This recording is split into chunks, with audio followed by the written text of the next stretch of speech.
자, 밑에 내려가면 생활헌혈이라고 돼 있어요. 사실 선생님은 겁이 많아가지고 헌혈을 못해. 건강할지 안 할지는 모르겠는데 할 수 없어요. 내 바늘 피 뽑을 때도 피 검사할 때도 내 몸에 주사바늘 꽂고 피가 빠져나가는 모습을 보면 죽을 것 같거든요. 심장이 막 두근거리고 그렇거든. 피가 콸콸콸 나와요. 그래서 심장이 빨리 뛰는지. 어쨌든 너무 겁이 많아가지고 혈액 이거 헌혈하면 참 좋긴 한데 내 심장이 멈출 것 같아. 그래서 선생님은 못해요. 생활헌혈 봅시다. 사고로 피를 많이 흘리거나 질병으로 인해서 혈액이 특정 성분이 부족하게 되면 이제 특정 성분만 헌혈한 것을 이제 기증할 수도 있고, 전액, 그러니까 혈장부터 혈구까지 다 포함된 것만 기증할 수도 있거든요. 그래서 요즘에는 헌혈을 선택적으로 할 수 있어요. 전체냐 아니면 일부분이냐. 우리 아까 혈장, 혈구 다 배웠잖아요. 그래서 이런 경우에는 급한 사람들, 사고당한 사람들한테 혹은 수술해서 출혈이 많이 예상되는 환자들한테 이제 미리 공급될 수 있게끔 대기 상태로 되겠죠. 그래서 혈액 같은 경우에는 우리가 요즘 못 만드는 게 없다고 하는데 만들기가 어려워요. 혈액은 정작 만들기가 어려워. 그래서 여러분들 같은 경우에는 건강하고 내가 겁이 없다. 그럼 가끔씩 이게 피가 좀 빠져나가야 몸에서 새로운 혈액도 생성되면서 우리 몸이 좀 신선한 혈액을 채워지겠죠. 그래서 좋은 거는 혈액을 했을 때 그런 장점도 있어요. 그래서 겁도 없고 혈액 구성 성분도 다 잘 갖춰져 있고 튼튼한 친구라고 한다면 헌혈 추천드립니다. 간식 같은 거랑 문상 이런 것도 준다고 하던데 관심 있는 친구들 헌혈의 집에 한번 방문해 보도록 하세요. 마지막으로 스스로 확인하기 문제 풀어보겠습니다. 171쪽에 스스로 확인하기 1번 정답 미리 써보세요. 혈액이 붉은색을 띠는 것과 같은 깊은 혈구는 무엇일까? 정답은 백혈구, 적혈구, 혈소판 중에 하나가 있겠죠. 혈구는 그 3개였으니까 정답 써보세요. 먼저 2번 온몸 순환의 경로는 좌심실. 자, 방실 중에 심실이라는 얘기는 이제 나갈 차례인데 온몸 순환이니까 지금 어디로 가야 돼? 몸으로 가겠지. 그럼 대로 시작해? 폐로 시작해? 그자 있죠? 그 다음에 심장에서 나가는 거니까 동맥이야 정맥이야? 있죠? 자, 그 다음에 온몸의 모세혈관을 타고 나서 대정맥을 따라 심장으로 들어와야 돼. 자, 그럼 이제 어디로 들어와야 되죠? 들어올 때는 아까 우리 온몸으로 갈 때는 좌측에서 시작을 했으면 들어올 때는 이쪽으로 들어오겠지. 그러면 방으로 먼저 들어가냐 실로 먼저 들어가냐? 좌우 방실 중에 골라서 써주세요. 3번 심장 판막에 이상이 이것도 중요한 문제죠. 원래는 심방이 수축해서 심실로 가고 심실이 수축하면 뭐 몸으로 가든지 폐로 가야 되는데 심실이 수축했는데 혈액이 다 심방으로 가는 거예요. 그래서 깔딱깔딱깔딱 밖으로 나가야 되는데 혈액이 심장 안에서 계속 왔다 갔다. 그러면 혈액 순환이 안 되는 거니까 이것도 큰 질병 중에 하나죠. 그래서 판막 이식 수술 이런 거 하거나 인공 판막을 달기도 하거든요. 심장 수술의 일종이죠. 그래서 심장 판막에 이상이 생겨서 혈액이 거꾸로 흐르게 되면 몸에 어떤 증상이 나타날까 한번 생각해서 써보세요. 또 시간 3분 정도 들 테니까 이거 정답 다 완성해보시고 답을 확인하시기 바랍니다.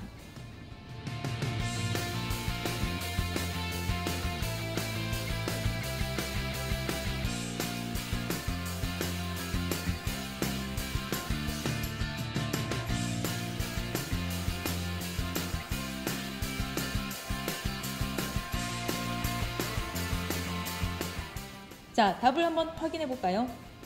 1번 정답. 붉은색은 적혈구. 좌심실, 몸으로 나가는 거니까 대, 심장에서 나가니까 동맥. 다 돌고 와서 심장으로 들어와야 돼. 대, 정맥. 몸에서 들어오는 거니까 대정맥이죠. 대정맥을 따라서 우리 심장의 좌우, 우, 방실, 방. 방에서 먼저 들어와야 실로 나가는 거기 때문에 우심방 먼저 와야 되고. 만약 이 다음 순서가 있다면 어딜까요? 우심? 실이겠죠. 그럼 좌심실 전에는 어디였을까? 좌심? 방이었겠죠.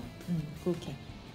3번 문제 해결력. 아까 혈액이 거꾸로 흐르게 되면 어떤 상황이 생기냐면 혈액 순환이 되어야 신선한 혈액이 산소와 영양분을 가지고 우리 온몸에 있는 조직세포에게 영양분과 산소를 공급해 주는데 이게 안 되면 세포가 원활하게 활동할 수가 없겠죠.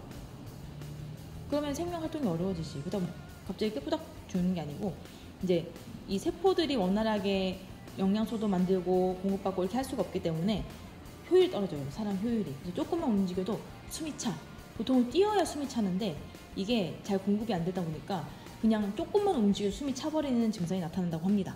그래서 이런 것도 한번 상식적으로 알고 계셔주면 내가 운동 부족으로 숨이 찬 건지 아니면 이게 병에 의해서 숨이 찬 건지 본인이 판단해 볼 수도 있겠죠.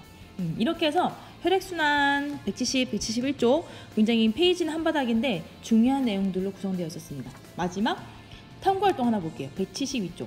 요거는 탐구활동 답은 안 쓸 거고 활동을 같이 볼 건데 이제 본인의 혈액을 채취를 해서 그 현미경을 살펴보는 활동이거든요. 이게 보통 한 400배율 정도는 봐야 그 눈에 이렇게 보이는 정도가 된다고 해요. 혈구가.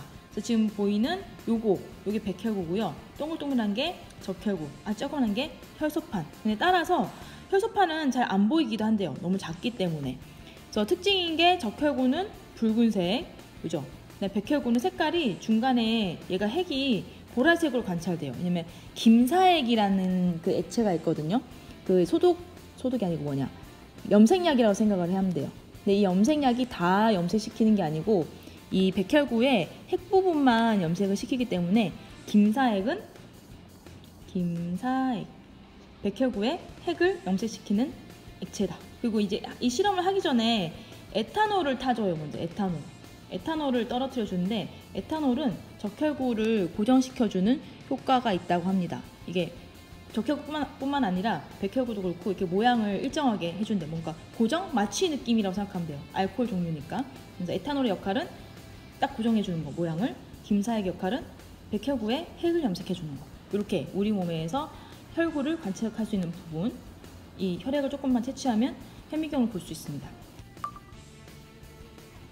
마지막으로 직업 탐험하기 한번 살펴보도록 하겠습니다. 이 직업 혹시 들어본 적 있나 모르겠어요. 선생님도 처음 알았거든요. 혈액의 순환을 책임지는 체외순환사. 혈액순환이면 우리 심장에서 출발한 피가 온몸과 폐를 돌아서 돌아오는 게 혈액순환인데 몸 밖을 돈다고요? 체외라고 했으니까 어떻게 몸 밖으로 피가 돌 수 있죠? 심장과 혈관이 순환계를 이제 구성하는 가장 중요한 기관인데 이 수술을 하는 경우에 그 혈액이 온전하게 한 바퀴 다 돌 수 없는 상황이 생기잖아요. 그런 경우에는 몸 밖으로 혈액이 순환시켜서 다시 몸속으로 들어갈 수 있게끔 도와주는 체외순환사의 기능이 필요하다고 합니다. 어떤지 한번 읽어볼까요?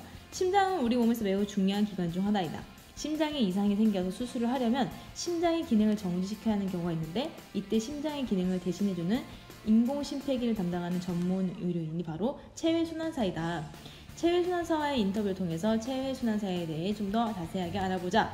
체외순환이란 말 좀 생소한데요. 그러니까 이 순환이란 거는 체 내에서 일어나는 일이니까 체외순환이란 혈액이 우리 몸 안의 순환계를 떠나서 몸 밖에 있는 인공심폐기 내부로 흐른 다음에 다시 몸 안으로 돌아가는 것을 체외순환이라고 합니다. 이거는 보통 수술 중에 심장 수술할 때 필요하다고. 왜냐면 심장이 혈액을 돌려야 되는데 심장 수술한 동안에는 심장이 제 기능을 못하겠죠. 근데 그동안에 혈액이 돌지 않으면 다른 세포들이 일을 할 수가 없기 때문에 이제 이 혈액을 순환시켜주는 다른 기기가 필요하겠죠. 그게 바로 인공심폐기라는 건가 봐요. 그리고 체외순환사는 어떤 직업인가요? 체외순환사는 전문적인 교육과 훈련을 받고 수술팀의 일원을 참여하게 된다고 합니다. 그래서 수술 시 환자가 생명이 유지될 수 있도록 인공심폐기를 작동을 하고 그다음에 수술하는 중간에 혈압이랑 체온, 그다음에 산소 공급이 원활하게 공급되는지 계속해서 확인을 해줘야 된다고 해요. 그다음에 체외순환사로 인하면 힘든 점과 좋은 점에는 어떤 것이 있을까요?